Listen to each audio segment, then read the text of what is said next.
هەڵبەتایەکەتی نووسەرانی جینۆسایدی کوردستان پرۆژەیەک پێشکەش بە لیژنەکانی پەرلەمانی کوردستان دەکەن بە مەبەستی گرنگیدانی زیاتر بە کەیسی جینۆسایدی کوردستان. بۆ قسەکردن لەسەر ناوڕۆکی پرۆژەکە و گرنگیەکەی بەڕێز دکتۆر فاتح سەنگاوی جێگری سەرۆکیەکەتی نووسەرانی جینۆسایدی کوردستان ڕاستەخۆ لە سەردەوە لەگەڵمان میوانە. دکتۆر سڵاو لێبێت بەیانی باش. سڵاوی خوا لە ئێوە لە بینەرانیشتان زۆر سوپاس. سوپاس زۆر بەخێر بێت. دکتۆر با دەستپێکەوە دەست پێ بکەین نەکێتی نووسەرانی جینۆساید چییە؟ کارەکانتان چین؟ بەڵێ بەناوی خوای گەورە دیارە ئێمە وەکو گەلێکە لە ڕابردووە تووشی جینۆساید بووین، نەک لە یەک قۆناغە لە چەندین قۆناغە، نەک لە یەک شوێنە لە زۆر شوێنەکانی بەڵێن کوردستان بە شێوازێکی گشتی. مەبەستمەوەی بڵێم پرسی جینۆساید پرسێکی پەیوەستە بە گەلی کوردستان لە ڕابردووە و لە داهاتووشە مەترسی گەورە هەر هەیە بەردەوام بکو چۆن لە بابلین داعش و ئێزیەکانە بابلین دووبارە بوویەوە ئەگەری هەیە لە داهاتووشە ئەم بابلین ئەتوانین پاکتاوی ڕێگەزیە یاخود ئەوەی کە پێوتێ جینۆساید بە شێوازە زانستیەکەی دووبارە ببێتەوە. بۆیە ئێمە لە کوردستانە کۆمەڵێک خەڵکمان هەیە بە شێوازی جۆرا و جۆر بەشداریان کردووە لە نووسینەوە لە بەدی کۆمنتکردنی پرسی جینۆساید و ئەو بابەتانەی کە پەیوەندیدارن پێوە. لە ڕابردووە زیاتر کارەکان کاری تاک بووە، مامۆستایەک بووە، ماستەرەکەی دکتۆراکەی نووسەرێک بووە بە هەوڵی شخصی خۆی، توێژەرێک بە هەر شێوازێک ئیشی لەسەر ئەم پرسە کردووە، لەسەر ئەم بابەتە کردووە. بەڵام تاوەکو ئێساکە ڕێکخراو هەن وەکو چالاکوان و بابەتانە، بەڵام بە شێوازێکی زانستی کۆمەڵێک کەس، کۆمەڵێ نووسەر، کۆمەڵێ توێژەر کۆ بکرێنەوە، ئەوانەی کە نووسەرن لەم بوارە هەوڵەکانیان یەک بخرێ شتێکی وامانە لە کوردستانە. بۆیە یەک دوو ساڵە ئێمە بیرمان لەوە کردەوە کە یەکێتیەک، سندیکایەک، کۆمەڵەیەک شتێکی لەو جۆرە دروست بکرێت کە هەموو ئەو توانا و وزانە کۆ بکرێنەوە لە یەکێتیەکە ڕێک بخرێن بە شێوازێکی زانستی ئیش لەسەر ئەم پرسە بکەن لە نووسین، لە توێژینەوە، لە کۆنگرە، لە کۆنفرانس، لە پەیوەندیکردن بەو ڕێکخراوانەی کە هاو ئامانجن لە ئاسی دنیا لە خراوەکانی جینۆساید. بۆ ئەمە بەستە ئێمە کۆمەڵێک دانیشتنمان کرد هەر لە کەرکووکەوە، لە مۆمنتی شەمچەماڵەوە، بە بڵێن لە بە هەمان شێوە لە هەڵەبجە لەگەڵ ئەو کەسانەی کە هەم نووسەرن هەم گرنگی بەم پرسادن بڕیاری ئەوماندا کە شتێکی لەو جۆرە یەکێتی یەکەم جار ناوەکە زۆر جێگیر نەبوو، چونکە چەند جارە ناوەکانمان گۆڕی کە دوجار لە کۆنفرانسی کەرکووک لە 11 کۆنفرانسی دامبردانمان کرد و ناوەکەمان بەو شێوە جێگیر کرد بەو هیوایی کە ئەم یەکێتیە، ئەم ڕێکخراوە کە ئەوێت نووسەران و توێژەرانی بواری جینۆساید کۆ بکاتەوە لە داهاتووە بە گوژم و گوڕێکی نوێوە بچێتە ناو ئەم کارە زانستیەوە لە نووسین، لە توێژینەوە، لە دیکۆمنتکردن، لە کۆکردنەوەی ئەو توانایانە بە شێوازێکی گشتی. مامۆستا یەکێتەکەتان لە کوێ پێک هاتوون و بۆچیش یەکەمین کۆنگری خۆتان لە کەرکووک بەست؟ بەڵێ ئێمە لە ڕاستیە ئەو کەسانەی کە مهتەمن بابەت و پرسی جینۆساید جێی گرنگی پێدانیانە بەدەر لە ئەڵێ دەنگ و ڕەنگ هەموو ئەوانەمان کۆ کردوێتەوە. کۆمەڵێ مەرجماندانا بۆ یەکەم کۆنفرانسی دامەزراندن بۆی ئەو کەسە بتوانێت بەشداری بکە کە تیشکمان لەسەر نووسین و توێژینەوە ئەو بابەتانە بوو. هەر کەسێک ئەو مەرجانەی تیابێ بۆی هەبوو کە بەشداری بکە کە ئێمە نزیکی 200 ناومان لە بەردەسا بوو بەڵە بۆ یەکێتێکە تقریبا توانیمان پەیوەندی بکەین بە 120 کەسەوە، لەوەش نزیکی 70 کەس تا 80 کەس بەشدار بوون لە کۆنفرانسەکە، مەبەستم ئەوانەی کە توانیان بێن. یعنی مەبەستم ئەوەیە هەموو ئەو کەسانەمان کۆ کردەوە کە پرسی جینۆساید جێی گرنگی پێدانیانە لە ڕابردووە لە سەریان نووسیوە، توێژینەوەیان کردووە. دەستنیشانکردنی شوێنەکەش کەرکووک لە ڕاستیە هەر وەکو گرنگی پێدانێ بوو بە کەرکووک، ینی بەو پێی کەرکووک کۆمەڵە حاڵەتی تایبەتی خۆی هەیە. پێمان خۆش بوو کۆنفرانسەکە لەوێ ئەنجام بدرێ بەو پێی کە لە دڵی کوردایان جێگەیەکی تایبەتی هەیە و وەکو ئەوەی کە ئێمە باسی جۆرێک لە کوردستانی بوونی کەرکووکیش لێرا کە جینۆساید بەسەر ئێمە هاتووە بەشێکی کە ئەتوانین بڵێ زۆرترین جینۆساید لە ئەنفالیسیا بۆ نمونە لە سنووری کەرکووک و گەرمیانە بووە. یعنی اعتیبارێکی ڕەمزی بوو لەوێ ئەگی ناکرا قسەمان کرد لە هەولێر بێ لە سلێمانی بێ لە چەمچەماڵ بێ لە گەرمیان بێ هەموومانە مەطرح بوو بەڵام دوجار لەوێ ئیستیقرارمان کرد و کۆنفرانسەکەمان لەوێ گرت. پرۆژێکتان پێشکەشی پەرلەمانی کوردستان کردووە، پرۆژەکەتان چییە؟ بەڵێ ئێمە بۆ ئەوەی ئەم ڕێکخراوە وەک جۆرێک لە ڕێکخراوەکانی تر نەبێ زۆر جزئی کارەکەن و توانەکانیشیان سنووردارە کاریگەریشیان کەمە ویسمان ئەم یەکێتیە جیاواز بێ بەڕاستی جیاواز بێت لە ڕێکخراوەکانی ئەوانی کە چالاکی وەگوڵی چالاک وانن زیاتر گرنگی بە کەیسەکەدەن بەس بە شێوازی تر ویسمان ئەم یەکێتیە تەنانەت لە ڕووی مۆڵەتەکەشەوە جیاواز بێ ئێمە چەند ڕێگەیەک هەیە بۆ مۆڵەت وەرگتن لە کوردستان بە شێوازێکی فەرمی لە فەرمانگەی ڕێکخراوەکان هەیە بۆ نمونە لە وەزارەتی ناوخۆ هەیە لەوەش لە ئەو ڕێگەی تریشەیە کە پەرلەمان یاسایەکی بۆ دەرکە کاتێک کە پەرلەمان یاسایەکی بۆ دەرکە ئەمە بەلای ئێمەوە ئەڵێ مفەزەڵ و باشترین بوو بەو پێی کە تۆ گوڵی هێزێکی تر ئەدا بە یەکێتیەکە و ئەتوانین دام و دەستگاکانیش مولزەم ئەکات بەوەی کە لە داهاتووە هاوکاری ئەم ڕێکخراوە بن چونکە ئێمە ئیشکردنمان بەو پێی ئیشکردنی ئێمە ئیشێکە لەسەر پرسێکی نەتەوەی لە ڕاستیە تایبەت نییە بە گروپێ تایبەت نییە بە ناوچەیەکی بچووک تایبەت نییە بە قزەیەکی بچووک بەڵکو پرسێکی نیشتیمانیە ئەم پرسە نیشتیمانیش بە باشمانزانی کە پەرلەمان باشترین شوێنە بۆ ئەوەی کە لەوێەوە یاسایەکی بۆ دەرکرێت پرۆژە یاساکەمان بەڵین تەقدیمی ئەوێ کرد سەرەتا سەردانی بەڵین سەرۆکایەتی پەرلەمانمان کرد لە سەرۆکی پەرلەمان و لە جێگرەکەی و دوجار چوینە لیژنەی شەهیدان و دواتریش سەردانی هەموو فراکسیۆنەکانمان کردوانن کە وجودیان هەبوو لەوێ بۆ ئەوەی بتوانن پشتگیری ئەم بەڵین پرۆژە یاسایە بکەن وەگوتم ئیشی ئێمە ئیشکردنە لەسەر پرسێکی نیشتیمانی کە لە ڕابردووە زۆرترین قوربانی تیادراوە بەو ناوەوە قوربانیمان داوە هەر لە بەرزانەکان و هەڵەبجە و ئەنفال و کیمیاباران بە شێواسی گشتی ئیتر گەرمیان بە شێوی گشتی کەڵێن ئەنفال هەموو یەکرێتەوە لە ئێستاش کە چەند ساڵێکە زانین لە شنگال وانە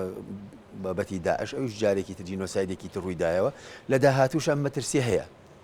ینی شنگالیش ئەگرێتەوە پرۆژە یاساکەتان کە پەرلەمانی کوردستانتان کردووە بەڵێ ئێمە هەچی کەیسی ئەنفال با بڵین چ ئەنفال چ جینۆساید بە شێوازێکی گشتی لە ناو احتیماماتی ئێمە هەر شتێک کە پێناسەی جینۆسایدی بەسەرا پیادە ببێ جێی گرنگی پیدان و احتیماماتی ئێمەیە ینی لەبەرەوە فعلەنەوە یەکێکە لە پەرلەمانی کوردستان چۆن ئەتوانێت هاوکاری ئێوە بێت لە ئامانجی کە هەتانە بۆ بە جینۆساید ناساندنی کەیسی ئەنفال و ئەو کەیسانی کە لە ئێستادا لە هەرێمی کوردستاندا هەن ئێمە قۆناغی یەکەم تەمان ئێمە جارێ ئیشمان لەسەر ئەوەی ئەوان پشتیوانی بەڵێ ڕازی بن لەسەر ئەو بابەتە و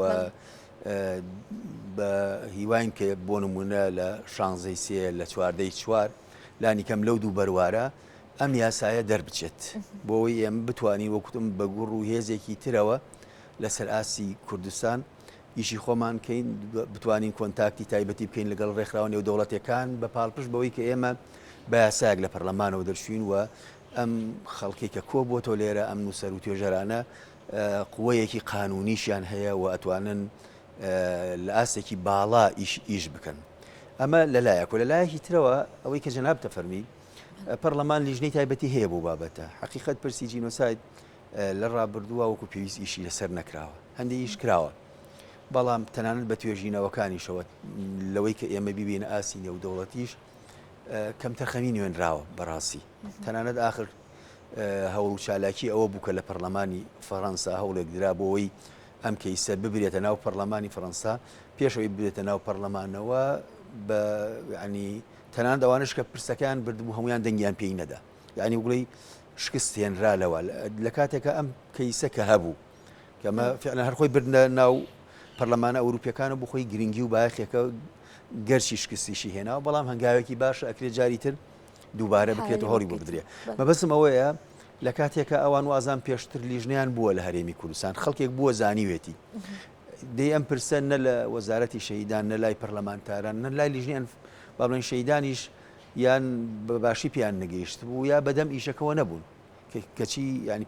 لانی کەم چەند ڕۆژێ پێشەوە هەموو کەس ئەیزانی کە شتێکی لەو جۆرە هەیە بەبستمەوەیە دەستگایەکی وەک پەرلەمان کە لیژنەی تایبەتی هەیە عین لە قزەیەکی وا پرسێکی وا گەورە ئەبێ حەزوری هەبێ ئەبێ دعم بکە ئەبێ لۆبی بۆ کۆبکاتەوە ئەبێ بوونی هەبێ لەو مەحفەلانە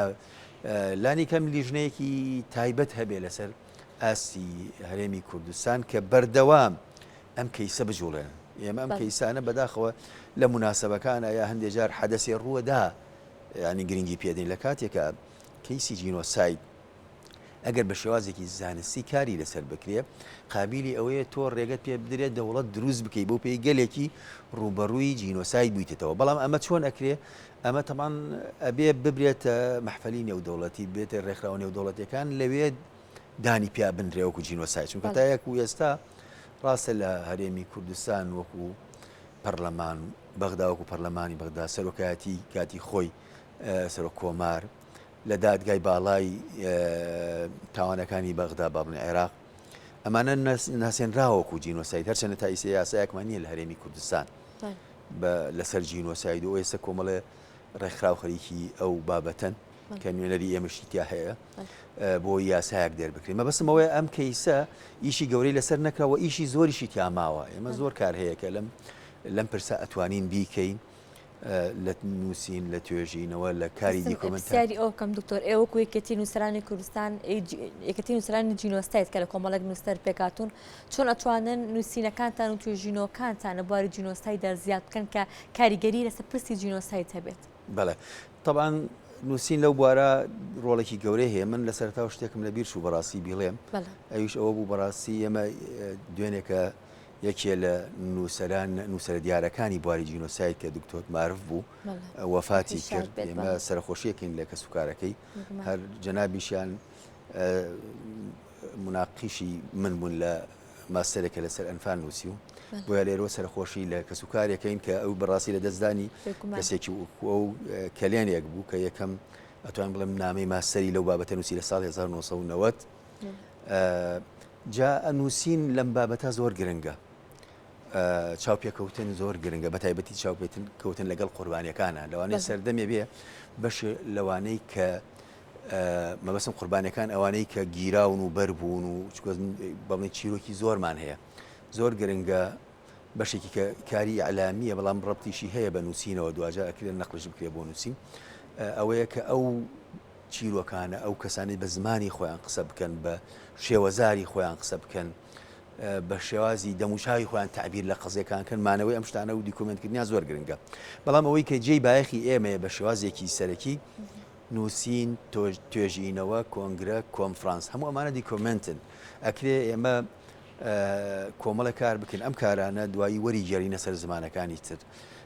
کۆمەڵە کار بکەین کە ئەم کارانە تەوثیقی بن یعنی بە شێوازێ بێ کە بتانی تۆ لە ئێستا هەرچی بڵێن ئێمە ئەگەر ئەم شتانەی کە هەمانە نەکرێتە دیکۆمنت و لە کاتی پێویست و لە شوێنی پێویستە نەخرێتە ڕوت و هزار جار بڵێ ئەمە جینۆسایدە یعنی تا ئێستا خۆ نەمانتوانی ئێمە لە دادگای باڵی بۆن نێودەوڵەتی لە های بۆن من ئەمە بسەلمێنی کە جینۆسایدە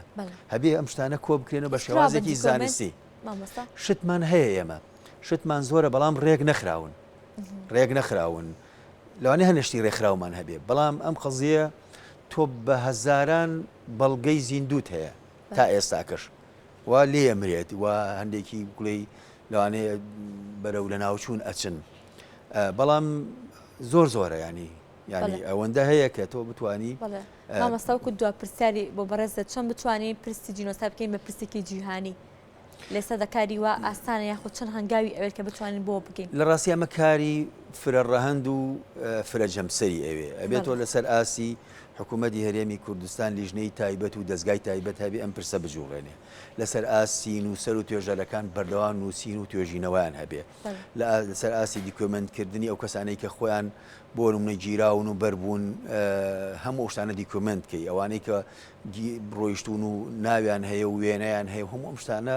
ئەبێ دیکۆمنت کرێ و بە شێوازێکی زانستی دوجار ئێمە ئەمانە لە ڕێگەی کۆنگرە کۆنفرانس لە ڕێگەی ئەوەی عێراق بەشدار بێت چونکە هەندێک پەیماننامە و معاهدات هەیە عێراقتیایە ئەندام نییە ئەبێ عێراق بێتە ئەندام ئەو جا ئێمە توانین ئەم پرسە بجوڵێنین بۆیە ڕێگەکانی جۆرا و جۆر و زۆرن و کارەکەش فرە ڕەهەندە و فرەلایەنە و زۆر کەسی ئەوێ بە یەک دەستگا بە یەک گروپ ناکرێت. زۆر سپاس بۆ دکتۆر فاتح سەنگاوی جێگیری سەرۆکی یەکێتی نووسەرانی جینۆسایدی کوردستان. زۆر سپاس بۆ ئامادەبوونەوە. زۆر بەخێر بێت. سپاس.